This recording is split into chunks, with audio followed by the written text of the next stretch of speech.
Character introductions. Holly J is Heather Sinclair's little sister.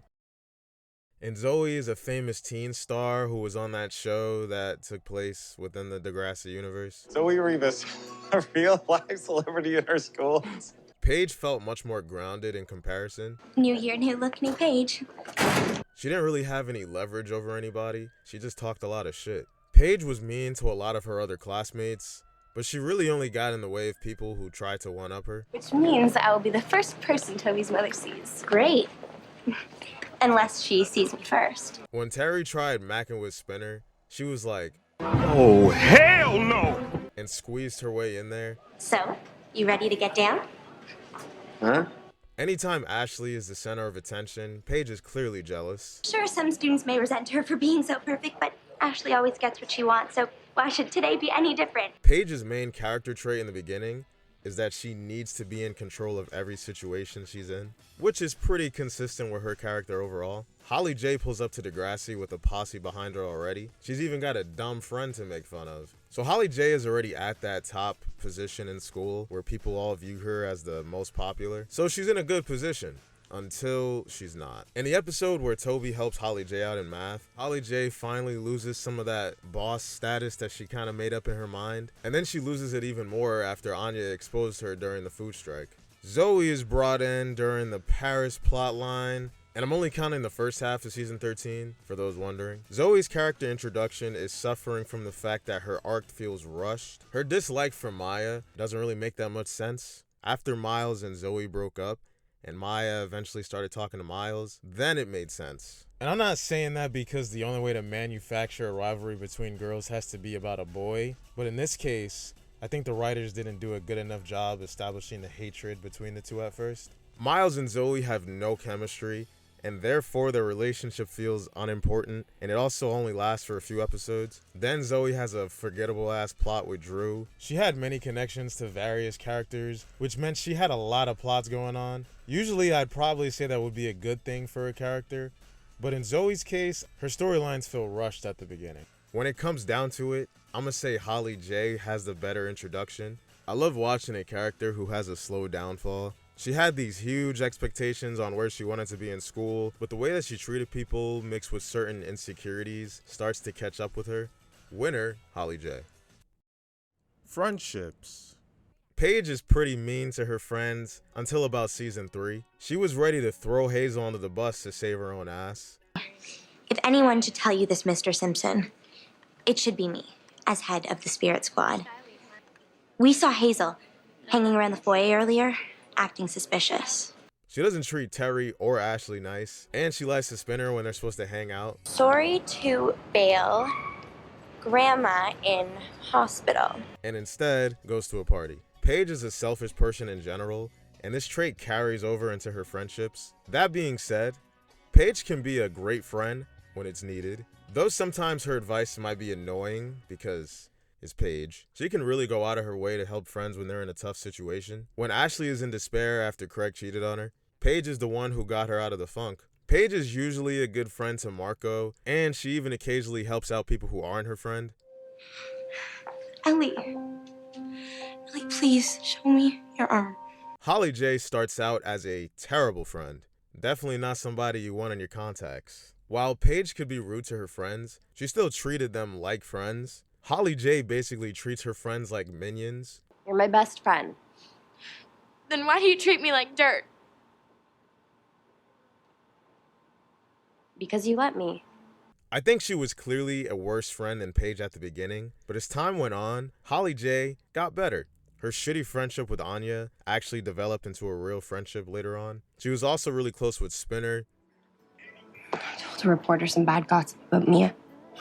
I don't even know why I did it, really. I do. I stole my best friend's MP3 player once. Why? Because he had all the stuff, and I didn't. Then Holly J became friends with Jane, so this is murky territory here. When Jane cheats on Spinner, Holly J is aware of it, but she doesn't tell Spinner. But at the same time, like, Jane's her friend, so that's why I'm saying it's murky territory. Other than the people I already named, and I guess Shantae, one of Holly J's closest friendships is with Fiona. Fiona! And Holly J had to put up with a lot to deal with Fiona. Holly J wasn't all squeaky clean or nothing. She did steal from Fiona when she wasn't looking, but we'll give her a pass for that. Zoe sucks. Let me tell you some stuff Zoe did to her friends. Zoe blackmails Frankie into taking nude pictures. What the hell are you doing? Getting insurance. Look, I know you're not following what I'm saying anyway, right? That's okay. That doesn't matter. The real question is this. Was all this legal? Absolutely fucking not. When Grace finds out that Zoe likes her, she declines her advances. We can't work. Name one guy you've ever liked. Zig. So Zoe gets mad and responds by making out with Zig. And I think Zoe and Maya were friends at that point, so she also kissed Maya's boyfriend. Is there anything else I should do? Think you've done enough. Sorry. Zoe is not in consideration for this category. Holly J and Paige are probably a lot closer than you would think. Paige grows into a better friend over time, just like Holly J. But I think Holly J is a better friend overall, and she doesn't slap her friend at the end of the show. Winner, Holly J. Relationships. Zoe's relationship with Miles, I don't really count it as a relationship, to be honest. It feels a lot more like a plot device to start problems between Zoe and Maya. So, you two hooking up or what? No, definitely not. Awesome. Let's keep it that way. Even later on in season 14, when Zoe was crushing on Grace and flirting with Miles at the same time, they talk about having this connection, and I don't feel that at all. Zoe and Drew were an interesting couple that didn't last nearly long enough for me to give it its respect. The way the relationship started was pretty sudden in the story, especially since Drew looked like he was just annoyed by Zoe's existence a few episodes before. Drew breaks up with Zoe right after they have sex for the first time, but he says it's non-related. We had sex, and now you're breaking up with me. What else would you call that? A good time? Zoe and Drew's breakup does result in Zoe getting drunk at Miles's house, which leads to future problems for her. But as far as this relationship is concerned, it was mid. Zoe's only dating Winston as a cover-up because she's not into boys. Later on, Zoe dates Rasha, and I don't really have any feelings in their relationship. It wasn't boring, but it wasn't fun. Paige's longest relationship in Degrassi is with Spinner. They were an item from late season 2 all the way until season 4. And even though they had their nice moments, I've never really cared much about this relationship. They always just felt like they were paired together just to have another couple. I actually think Paige and Spinner would have been more interesting to watch if they got together later on in the show. Maybe around that time when Spinner cheated on Darcy, just because their characters had grown so much by that point. Just so you know, I never blamed you for what happened with Jimmy. Paige dates Mr. Oleander. You're what? My brother's age? A year older than that? He's dating Marco. You mean he's not Marco's teacher? And even though it's creepy, it was entertaining to watch. Paige's best relationship in Degrassi is with Alex because they balance each other out very well. And also Alex needs some stability in her life because of her current home situation. Paige has this huge future life set up for her, but she also feels very pressured about college and stuff. Speaking of that, a great example of the dynamic shared between Alex and Paige is put on full display in the episode titled Death of a Disco Dancer. In the beginning of the episode, Mr. Oleander breaks up with Paige and gives her a joint, maybe a little bit of keef. Paige is also stressing out about getting into Banting, this prestigious college where only the fanciest of students are allowed to attend. And while Paige is overly concerned about her college future, Alex is kind of just like, Whatever. Paige, being the type of friend that she is, wants Alex to try to at least go to some interviews. Would you go if you're stoned? I'll go if you're stoned. So they pull up to Degrassi high as fuck, and then Paige goes to her Banting interview. I am so high. And yeah, even though Paige was a little bit embarrassed and this probably wasn't the best time to light up a J, she was still much more relaxed with Alex than any of her other relationships, or even friendships for that matter. But even though Alex and Paige were a nice couple, Alex may have been a little bit too relaxed for Paige, like that time Alex wanted Paige to steal a CD and Paige got pissed, which is probably why they didn't work. Holly J dates Blue, and nobody cares about this. Her next relationship is with Declan. Depending on how you feel about the character Declan, will determine on how you would probably judge this relationship with Holly J. Does this mean I'm in? When Declan got transferred back to that boarding school, I don't know, I just didn't care that much. It kind of felt like the relationship ended at that point, even with the moments that they had after that. Sav and Holly J also dated. There's not really any flaws in this couple at all. They had some entertaining storylines involved in their relationship. Holly J and Sav are a top tier couple, but I think Paige and Alex are even above that. Though the relationship doesn't end in the most satisfying way, it was multi-layered and lasted even after the couple broke up the first time. Their bond was pure and started out as a true friendship. So then I'm kind of down to Spinner and Paige versus Holly J and Declan, and I'm taking Spinner and Paige there too. Winner, Paige. Who had the better storylines? Let's start with Holly J's storylines because they are less traumatic. Holly J is arguably one of the best written characters in Degrassi. Her character arc feels complete, and usually she's doing something entertaining. I like how even though Holly J became a better person, she still did a lot of morally questionable things. Zoe and Paige were both sexually assaulted at a party.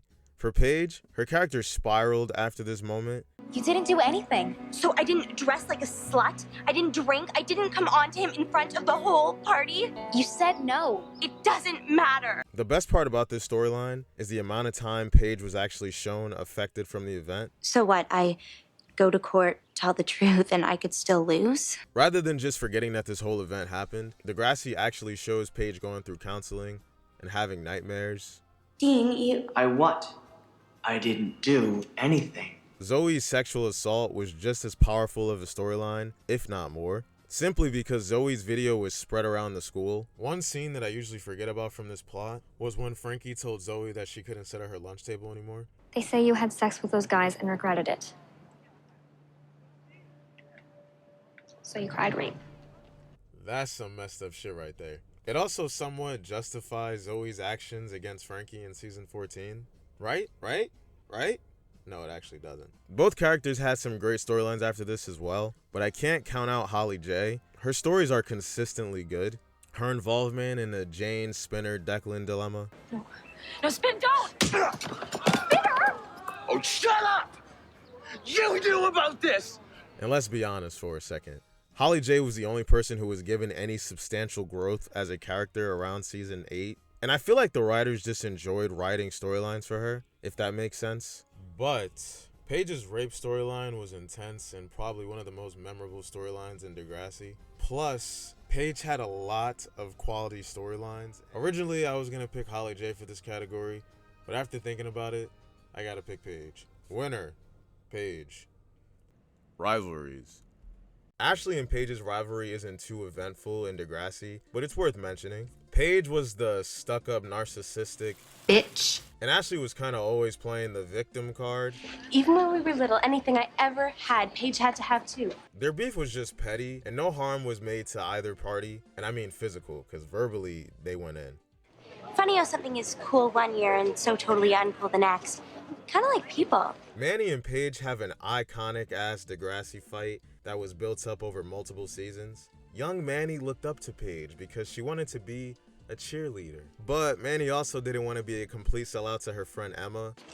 Manny, what is your damage? You, Paige! So Manny disrespects Paige while also letting Paige know she's like that.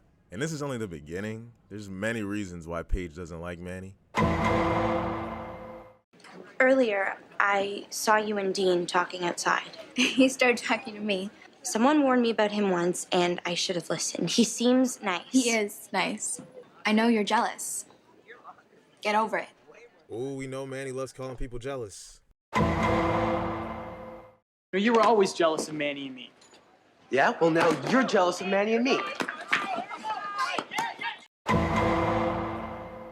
You either like me or you don't.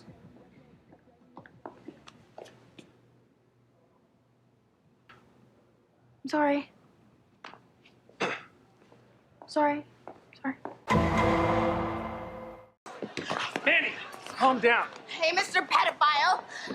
Oleander, don't make your girlfriend Paige even more jealous of me. And the rivalry doesn't end here. Manny purposely breaks Paige's leg.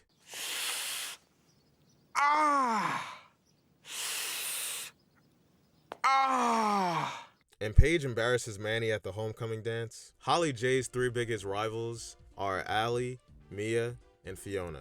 Holly J doesn't like Mia because Mia is the only person that could really compete for Holly J's spot at the top.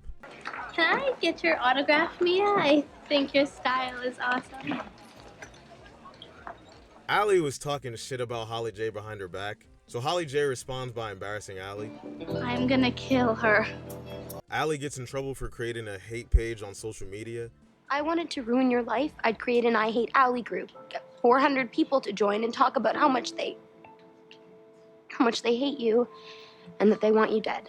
I do wish this feud continued on a little bit longer. Not so much them actually not liking each other, but just any sort of interaction that let us know they remembered this whole situation happened. When Holly J started dating Declan, for some reason, Fiona, Declan's sister, starts getting jealous. So Fiona begins sending all these subliminal messages to Holly J, letting her know to stay away from Declan.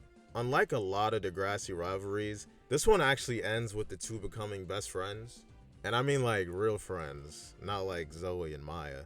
Zoe and Maya's rivalry was toxically enticing to watch. The impression I get from Zoe's character is that she kind of looks at Maya as an obstacle because Maya's always in the fucking way. Zoe's rivalry against Frankie was another great rivalry that made sense for Zoe's character. Out of the three, I think Holly J's rivalries are the weakest because they aren't that memorable. People are saying that Mia likes to hang out at wild sex parties. I guess if you have a kid at 13, sleeping around to get a job isn't really a big deal. Alright, we get it, she has a kid. I low-key want to give Zoe a point here because she hasn't got one yet, but I'm sorry, I ain't giving out brownie points here. I got Paige winning this round because her rivalries affected her as a person. Her rivalry with Ash didn't affect her too much, but it might have shook her confidence a little bit. During Paige's rivalry with Manny ruined her weird-ass relationships. And obviously the Dean situation went to fucking court, so it was pretty serious. Winner, Paige. So I just wanted to add in a little fun category here. Which character was the true mean girl? Surprisingly, I think Paige was the most tame out of this group. She has done some pretty mean girl shit, like the time she went on a date with JT for money. You've more than earned this. But usually it's just like smart comments from her. Holly J was an extremely mean person to anyone that she wanted to be on that given day. But you also can't deny the fact that Holly J did severely change as a person after a year of bullying her classmates. Sorry, habit. Zoe was consistent with her mean girl attitude, and consistency is key. Even at times when Zoe appears to be going into a positive direction, she ends up doing something just fucked up once again. You think putting on a cheerleading uniform can cover up what you are? You're rotten inside. Winner, Zoe. Who had the better redemption? I'm gonna do this category quickly. Holly J had the best redemption of any character. I think it's mostly because her character growth felt so genuine. The way Holly J was portrayed as this horrible person at the beginning, it could have easily been really hard to turn her into a good person if the writers didn't take enough time to plan out her downfall so that she could get humbled and eventually become a better person. But the writers did a great job with Holly J, and I legitimately think that she has the best redemption of any character in Degrassi. Winner, Holly J. Which character had the most satisfying conclusion? I've said this before in my previous comparison video, but I didn't like Craig's portrayal in Degrassi Goes Hollywood, and I don't like Paige's either. I could live with the fact that Paige is this rich-ass Hollywood star fresh out of high school, but I cannot accept the way they turned Paige's character back to this season 2 diva version of herself. Zoe getting kicked out of her house sucks for her. Unfortunately, I don't care. Holly J has a decent farewell and even connects with her real mother before she graduates, so she wins by default. Winner, Holly J. If you like this video, like it! We're done. Don't be shy. Subscribe to that guy.